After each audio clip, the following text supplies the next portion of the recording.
Assalomu alaykum. Fasatni plitka ishqibozlari mana bir ko'rinish toshlarimizda Xudo xolasa bitish arafasiga keldi. Namangan viloyati Pop tumani Momaxon qishlog'ida bo'lyapti bu joyimiz. Mana derazalar quroqlari Xudo xolasa tunuka qo'llab qo'yishdi. Mokr tunukalar ustidan mana lak sepish jarayoni mana. Lak sepsa bu qurigandan keyin laki yaltirab Xudo xolasa chiroyli holat ko'taradi. Atkoslar tunkalarni qo'yishni ustalarimiz mana so'killarga endi sepiladi.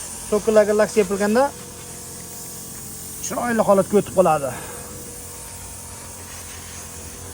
Bu fasadni plitkalarni bizda har xil turdagi, har xil rangdagilari bor. O'zbekiston bo'yicha kelishgan narxlarda dastlabki qilib beraveramiz.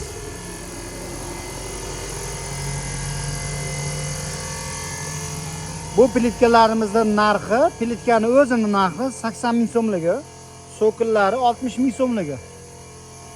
Bitkazib berishga ham olamiz. 170 ming so'mdan 210 minggacha bo'ladi bitkazib berish. Kelishgan narxlarda bo'ladi. 100 kvadratdan oshiq bo'lsa, vodiy ichida shunaqa tog'du tomonlarga kelishgan narxlarda yana gaplashaveramiz, qilib beraveramiz. Bu lazer ko'rinishdagi toshlarimiz.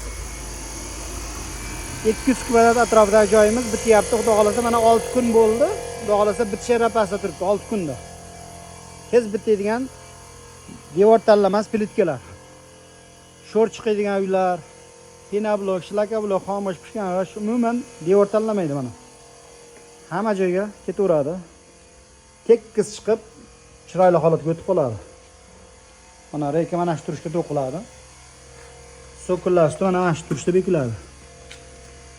Betonlarimiz past bo'lsa baland qilamiz. Baland ko'rinishdagilarni past qilib, xolagan razmerda qilib, so'kil ko'rinishini qilib beraveramiz.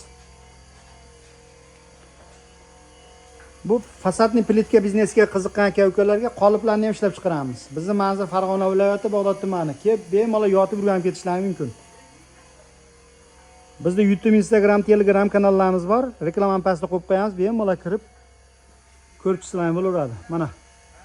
Mana shu holatda Xudo xolasa ustalarimiz bitkazib beryapti. Mana reykalarda mana shu turishda to'qiladi.